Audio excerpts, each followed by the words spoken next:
And welcome back. We're here with Chef Faz from the Blue Mangrove Grill, and we have a lot going on here. That is a big prawn. They are, and like I mentioned, these are really the largest shrimp that you can find. So what we're gonna actually do, saute them with a little bit of olive oil, and I like to use a little bit of garlic towards the end, not at the beginning, because they do take a while for them to cook. Okay. So pretty much I'll just place them in here. And you always cook shell on? Yes, Okay. on these. They are cut in the back, and the vein has been removed. So kind of like a regular shrimp. Yeah. See, I cook my shrimp without the shells. Yeah. We can And shell really, them. they take about 5 minutes in the pan. There are a lot of legs on that thing.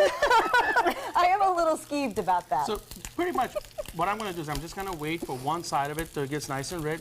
When I flip it, I'm going to put my chopped garlic, and as you see, it's really not fine chopped because you don't want it to burn in there. And of course, the herb butter that I always have at home. I just take a whole bunch of fresh herbs, chop them up, and mix butter in it, and put it in the refrigerator, and use it whenever I can. idea. That's a Mix great the, idea. And Bobette's going to help me to Yes. saute the bok choy. All right, so you said a little bit of oil. And And you have your then- diced shallots. Oh, my diced shallots, I forgot Yeah. about them. Is bok choy in the cabbage family?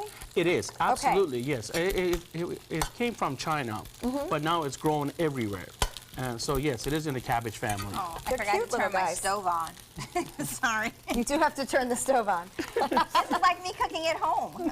Here, you want me to give you one of these? Oh, This yeah. will be easier. Great. She's like, why isn't it ready yet? All right, so we just put them in. You don't have to cut them and do anything extra? Right, because they will shrink eventually a little bit. So, Okay. and the reason why I give Bobette this job because I know she loves to cook. You guys knew, huh? And then, so what I did was I also brought you some really nice wine that pairs really well with this meal. And I assume that's my hint to So pour. because the prawns are bigger, do you have to do anything extra with them really- versus like a regular shrimp? Exactly, just cooks like a regular shrimp. Just, Okay. you know, we'll just let it sear a little bit on this side, and then once when we flip them, they sort of should have turned red. They're just like a regular Oh, I shrimp. see. Yeah. That was quick. Huge. Yeah. And then how many more minutes? And then about another 3 or 4 minutes, and they should be done. Nice. So at this time, what you. we'll do is we'll add a little bit of garlic to them, okay? Just a tiny bit, and let this all cook for a minute or two, and then we'll go ahead and add the rest of the stuff to it. Okay, it's okay to go. It is really simple, very, very simple dish to make. And for my bok choy, the same thing? Do I have to do anything extra? No, you're not doing anything. You're just letting it simmer, and bok choy has a little bit of moisture in it, so it'll tenderize itself. Oh. Very It's good. almost like a... Very good.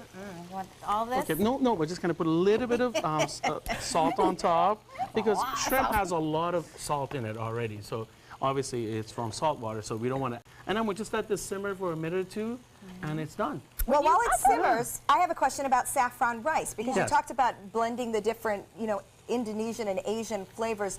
Tell us about saffron, because I know it's extremely rare and very expensive. It is very expensive, but you don't really need to use a lot of it. This is where people go wrong. When you buy small packages of saffron at your supermarket for $9, $8 or $9, if you just take a pinch of it and grind it really fine, and then add a little bit of lukewarm water to it, it really pops the saffron. And then you can mix that. So this entire pan really has just a pinch of saffron in it. A little goes a long way. So you don't really need to use a lot of it. It does have a lot of flavors. As soon as, like I said, you add it with a little bit of warm water, it just really does well. It's gorgeous. Opposed to just throwing it in dry. Exactly. That's exactly. what I do. So that's wrong. Yeah. So you Okay. make a little paste out of it. Yeah. Right. And I think I learned, isn't clearly with a saffron panel of actually the pistil of a flower? That's right. That's what I thought. It's Yeah. very popular in Far East and South America. That's where it really comes from most of the time. And you're doing a great job. Am I? Because Yes. it doesn't seem like anything is working. It is working. No, It's happening. Cooking When you- it's working. It actually looks really good. When you make this butter, if you make a big batch, can you freeze this? Or You can freeze it or put it in your refrigerator. It's just like butter in your refrigerator. So what I do does is it last a long time? exactly. I just buy whipped butter, and I have different kinds of herbs, whatever you like, such as amazing. cilantro, parsley, oregano. You chop it really fine and mix it together. And every time you feel like cooking, there it is. You got your herb butter. Or sitting in whipping your out a big Yeah. baguette, which is what I would feel like. That would We're be having even a better. moment.